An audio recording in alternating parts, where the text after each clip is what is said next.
Blood dripped from the edge of the kitchen counter, slow and steady, landing in small reds on the white tile floor. The clock on the wall ticked loudly, tick, tick, tick, marking every second of silence that followed the scream. A kitchen knife lay beside a motionless hand, its handle slick with crimson. The woman standing above it, her orange-painted nails trembling, whispered to herself in disbelief. I didn't mean to do it." Her name was Roxanne Miller, 32 years old, a mother of two, and by all accounts, not the kind of person you'd expect to see holding a murder weapon. But that night, something inside her had broken. What began as an argument turned into a crime scene, the kind that would later be labeled domestic homicide, second degree. Sirens wailed in the distance. Red and blue lights painted the neighborhood walls. And as Roxanne fell to her knees, clutching her shaking hands together, she realized the truth.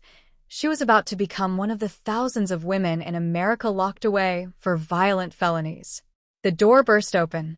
Officers stormed in, shouting commands. Roxanne didn't fight. She didn't move. She just stared at the man on the ground, the man she once loved, and whispered one final word before they pulled her away. Why? And that was the moment her life changed forever. But how did Roxanne get here? How does a woman with no criminal record end up covered in blood, accused of murder? To understand, we have to go back to the beginning, before the screaming, before the knife, before the life sentence that was waiting for her. Roxanne had grown up in a small town outside Dallas, Texas, the kind of place where everyone knew each other and bad news traveled fast. She worked as a nurse's assistant at the local clinic, known for her warm smile and calm nature. Her husband, Derek, was a construction worker, tall, charming, and quick to make friends. But behind closed doors, the charm faded. Their fights started small, about bills, the kids, his late nights. Then came the drinking, the yelling, and the bruises that Roxanne hid under long sleeves. She told herself it was stress, that it would get better. But every apology from Derek came with another broken promise.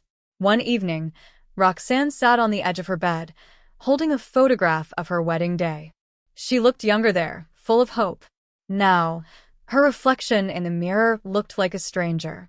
Her best friend, Casey, had noticed the changes long before Roxanne admitted anything. "You can't keep living like this," Casey warned one afternoon as they sat outside the clinic. Roxanne shook her head. "He's the father of my kids. I can't just leave." "But what if one day he goes too far?" Roxanne didn't answer. But the fear in her eyes said everything. The breaking point came 2 weeks later. It was late. The kids were asleep. When Derek stumbled into the house, the smell of beer thickened the air. Roxanne was at the kitchen table, bills spread out in front of her. "Where have you been?" she asked quietly. "Don't start," he muttered, tossing his jacket aside. "I'm not starting anything, Derek. We're 3 months behind on rent and—" "I said don't start," he snapped, slamming his fist on the table. The sound echoed through the house. The argument spiraled fast. Shouts turned to threats. Roxanne tried to walk away, but Derek grabbed her arm, hard. She yanked back, but he wouldn't let go. In the struggle, something metallic clattered to the floor. The kitchen knife. She picked it up, not to hurt him, but to protect herself. "Don't make me do this," she said, her voice shaking. But he didn't stop. He took another step toward her. And then a scream. The sound of steel meeting flesh. And silence. The police report would later describe it as a domestic altercation gone fatal. But in the courtroom, it didn't matter what she said or how much she cried. The law was clear. A life was taken, and someone had to pay. Roxanne's mugshot appeared on the evening news. Her eyes were red, her face pale. Neighbors were shocked. She was such a sweet woman, they told reporters. But behind that sweetness was a lifetime of pain, and one night where it all boiled over. At first, the prosecutors wanted murder one premeditated. But her lawyer argued for manslaughter, claiming self-defense.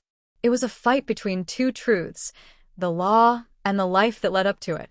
And in the end, the jury didn't see her as a monster. They saw her as broken. Still, the verdict hit her like a thunderclap. Guilty. Manslaughter. 15 years. The courtroom gasped. Roxanne didn't. She just nodded slowly, tears streaming down her cheeks. But as she was led away in handcuffs, she locked eyes with her best friend Casey in the crowd. And with a faint, trembling whisper, she said, "Tell my kids. I love them." The first night in prison was the hardest. The clang of metal doors closing echoed down the halls. Her new home was a concrete cell with a single bed, a toilet, and a small window that barely let in light. She sat on the edge of the bed, clutching her knees, listening to distant screams and the sound of guards' boots. She'd heard stories about women who lost their minds inside, about gangs, fights, and loneliness that could eat you alive. But nothing could have prepared her for what she was about to face. Because inside those walls were others, women with stories just like hers. Some who killed to survive. Some who made one bad decision that changed everything. And soon, Roxanne would meet them. Women like Tina, locked up for armed robbery, and Maria, who claimed she was innocent. Each of them carried a story, each one another piece in the puzzle of the felonies that put women behind bars in the USA.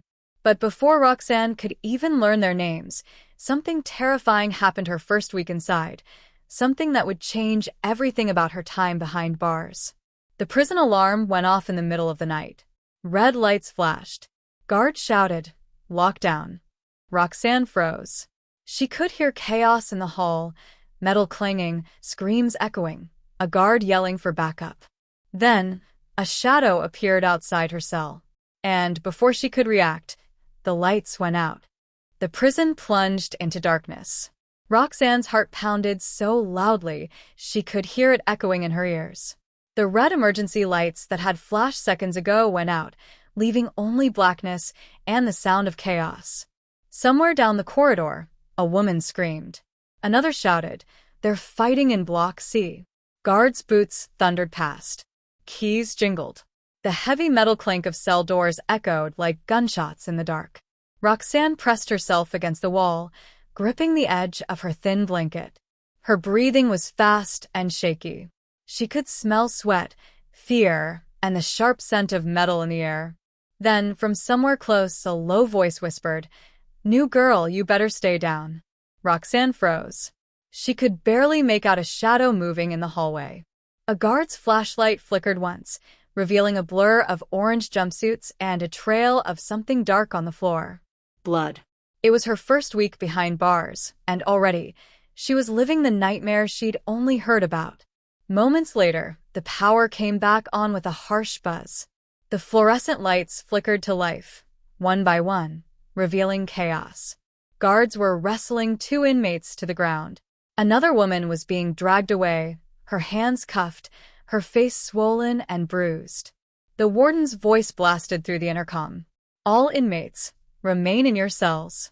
Anyone caught outside will be placed in solitary confinement." Roxanne backed away from the bars, trembling. The screaming died down. The halls went eerily quiet again, except for the sound of someone crying softly 2 cells down. That night, sleep didn't come easy. She lay on the cold mattress, staring at the ceiling, thinking of her kids. Her son was 8. Her daughter was 5. Were they asleep now? Did they miss her?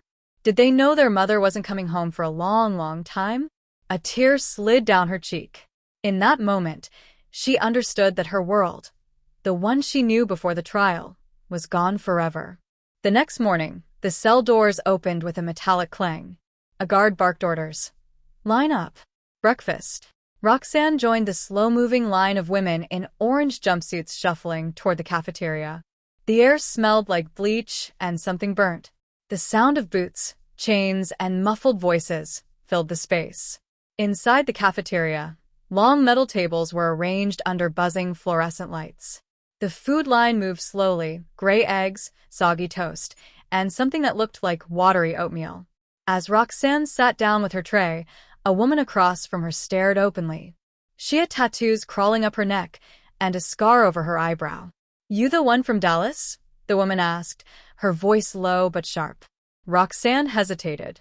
I guess." The woman nodded slowly. Heard you took down your husband. A few nearby inmates stopped eating. Roxanne looked down, embarrassed. It wasn't like that, she whispered. The woman leaned in. It's never like that, sweetheart. None of us meant to end up here. But here we are. She extended her hand. Name's Tina. Armed robbery. 2 years down, 8 to go. Roxanne shook her hand carefully. Tina smirked. Don't worry. You'll get used to it. Just don't trust everyone. Some of these girls smile at you 1 minute and snitch the next. That warning hung in the air as Roxanne looked around the cafeteria. Women sat in cliques, some laughing, others whispering, some eating alone with eyes cold as stone. Then, from across the room, another inmate caught Roxanne's eye. She was sitting by herself in a corner, dark hair covering most of her face. There was something quiet and haunted about her. Tina followed Roxanne's gaze. That's Maria Alvarez. They say she killed her boss, but she swears she's innocent. Been in here 6 years fighting her appeal.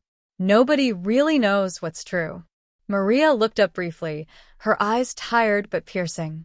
For just a moment, Roxanne thought she saw something familiar, the same kind of sadness she felt. The days passed slowly. Each one the same. Roll call. Work, meals, lockdown. Roxanne was assigned to the laundry room. Hot, noisy, filled with the smell of detergent and steam. Tina worked there too. Between folding sheets and sorting uniforms, she told Roxanne about life behind bars. Rule number 1, she said, tossing a towel into a bin. Don't owe anyone anything. Not food, not favors, not smokes. You owe your own.